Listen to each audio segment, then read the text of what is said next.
اردو خبروں کے ساتھ میں ہوں ہنا بٹ۔ آپ دیکھ رہے ہیں CID نیوز نیٹ ورک اسلام آباد۔ آج کی تازہ ترین خبریں۔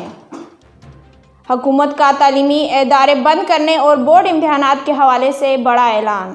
وفاقی وزیر تعلیم شفقت محمود نے پنجاب، خیبر پختونخوا اور آزاد کشمیر کے خصوصی علاقوں میں تعلیمی ادارے 11 اپریل تک بند رکھنے کا اعلان کرتے ہوئے کہا، آئندہ ہونے والے بورڈز کے امتحانات شیڈول کے مطابق ہوں گے۔ سندھ میں کون سے علاقوں میں اسکول بند رہیں گے؟ طلباء کے لیے اہم خبر۔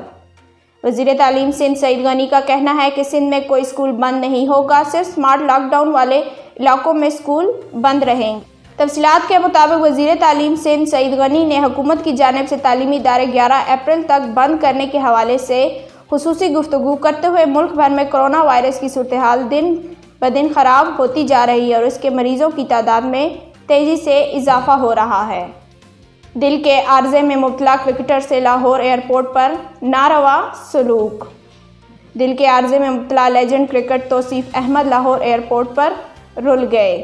تفصیلات کے مطابق گزشتہ ہفتے دل میں تکلیف کے باعث توصیف احمد کی کامیاب اینجیوپلاسٹی کی گئی اور انہیں 2 اسٹنٹ ڈالے گئے تھے۔ اسپتال سے ڈسچارج ہونے کے بعد وہ نیشنل ہائی پرفارمنس سینٹر قیام پذیر رہے۔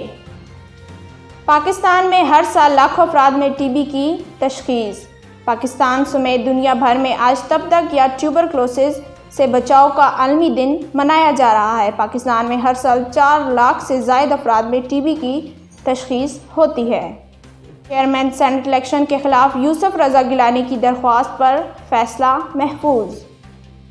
ہائی کورٹ نے چیئرمین سینٹ الیکشن کے خلاف یوسف رضا گیلانی کی درخواست پر فیصلہ محفوظ کر لیا اور ریمارکس دیے۔ عدالت بے جا مداخلت سے پرہیز کرتی ہے، معاملہ سینٹ کمیٹی کے پاس لے جا سکتے ہیں۔ کورونا ویکسین کی قیمت۔ قومی وزارت صحت نے ٹرانسپیرنسی انٹرنیشنل پاکستان کے خط کا جواب دے دیا۔ ٹرانسپیرنسی انٹرنیشنل پاکستان کے خط کا قومی وزارت صحت نے جواب دے دیا۔ جواب میں لکھا کہ شہریوں کی سہولت کے لیے حکومت نے طویل مشاورت کے بعد نجی سیکٹر کو ویکسین درآمد کی اجازت دی، جس کا مقصد نجی سیکٹر کی شمولیت سے کم وقت میں زیادہ ویکسینیشن ہو سکے۔ اس کے ساتھ آج کی خبریں اختتام پذیر ہوئیں۔ مزید خبروں کے لیے دیکھیں CID نیوز نیٹ ورک اسلام آباد۔ اگر آپ نے ابھی تک ہمارا YouTube چینل سبسکرائب نہیں کیا، سبسکرائب کریں، لائک کریں، شیئر کریں اور ہمیں فیس بک پہ فالو کرنا نہ بھولیے گا۔ اپنا خیال رکھیں اور دوسروں کا۔ اللہ حافظ۔ You are watching CID News Network Islamabad.